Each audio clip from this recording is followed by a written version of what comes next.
Alright, today I'm going to be changing the brake booster in my MK3 Supra. This is a 86.5, normally aspirated with an automatic. I don't think it changes the job much depending on whether you're a turbo or non-turbo, but might be a few things. But obviously to get the booster off, you have to completely remove the master cylinder. So I strongly suggest a couple days before you know you're going to do this job, come in here, spray some penetrating oil on both the threads of these nuts for your brake lines, and also where the line goes through the center of the nut. And that can be just as corroded and just as sticky. So, and we're always going to make sure anytime we deal with any kind of brake line, we got to use what we call a line wrench when we're loosening and tightening these things. This is the most important two nuts on this whole job. If you mess these up, you're in deep trouble. So put a little penetrating oil on them a couple days in advance, let it soak in. Should have no problems. All right, but to get that master cylinder off, we actually have to move the speed control actuator out of the way. That means we have a vacuum line to disconnect. If you look towards the bottom of the screen, hopefully you can see there's a triangular electrical connector. You're going to push the little button in on it to release it from the actuator. And then there's 3 bolts that hold this whole bracket in place. And the bolts stay with the unit. You're just going to take the whole unit.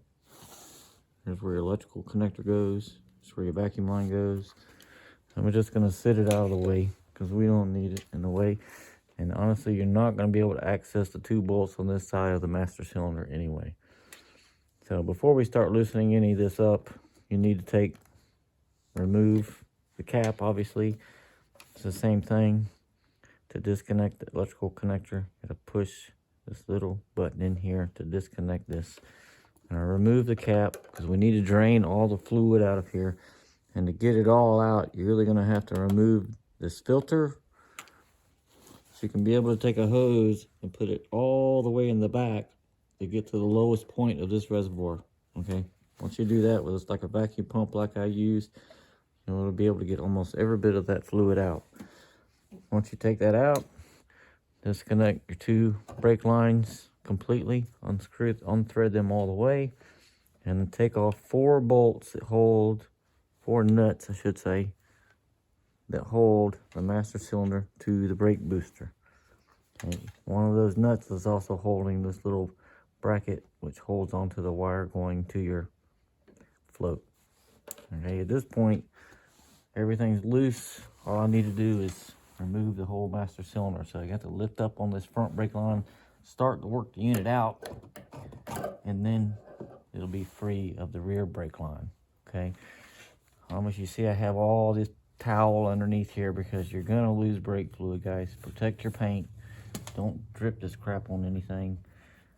And when you get the brake master cylinder off, well, this is what I was not hoping to see, because this is probably the source of my problem, which is okay. I was considering buying a new master cylinder anyway.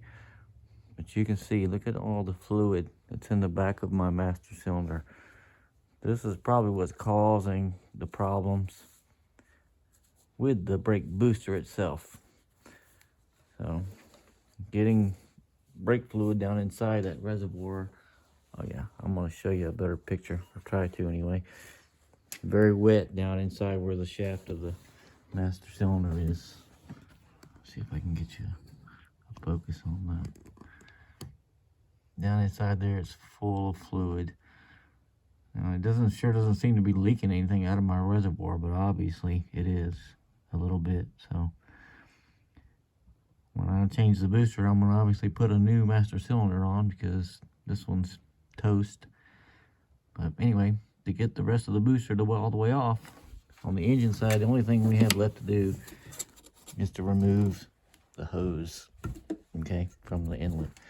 From there, all you really need to do is just to help when you go to take the inside loose, put something in here a little bit like that, just to keep the booster in place while you're loosening the nuts on the inside.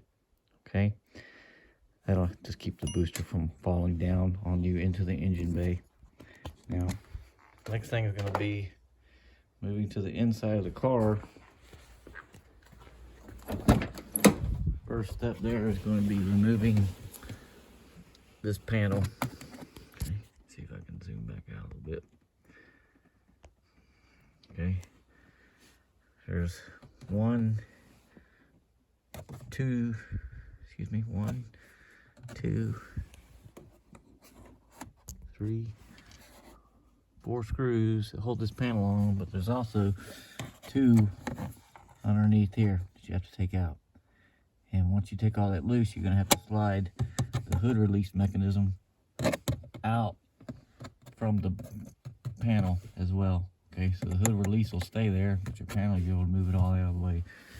So once you got that out of the way, I'll be back in just a second and we'll show you what's going on up underneath the pedal and how we're going to get the rest of the booster out.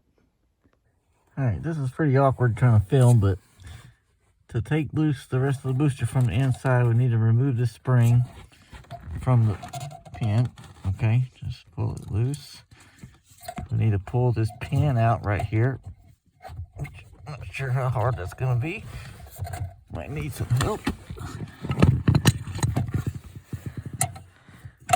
Grab a little pliers here and pull it out. Okay. And then we're going to slide this pin out. That'll unhook our brake pedal from the booster. From there, I'm not going to finish filming taking out the 4 bolts. There's one there, one up above it, there, one over here, one over there. Take those 4 bolts out and the booster will be ready to come out. Okay, so once you've broken your back and taken those 4 nuts off of the inside of the booster, it should be ready to come out.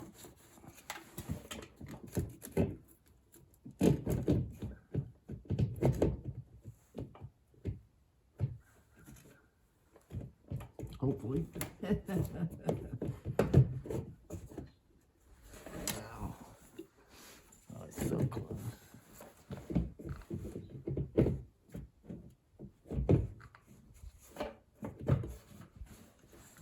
Okay. Well, there you go. That's super tight fit between the intake manifold. You can see there's no way you're going to do that with the speed controller in the way. And I'll actually give you a lot better view of what's going on inside there. Definitely brake fluid's been, you can see it actually been leaking all the way down here. I never noticed. So, definitely not the funnest job, not the worst job. You see there's actually a gasket here on the back.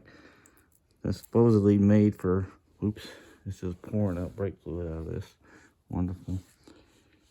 This gasket's supposed to be for just sealing water in between here and the firewall. And there's actually supposed to be another, just a very thin paper gasket on the end of this as well. So, alright guys, I'm gonna probably make a separate video on how to reinstall all this stuff because this is long enough and I'm not gonna waste everybody's time. So, thanks for watching.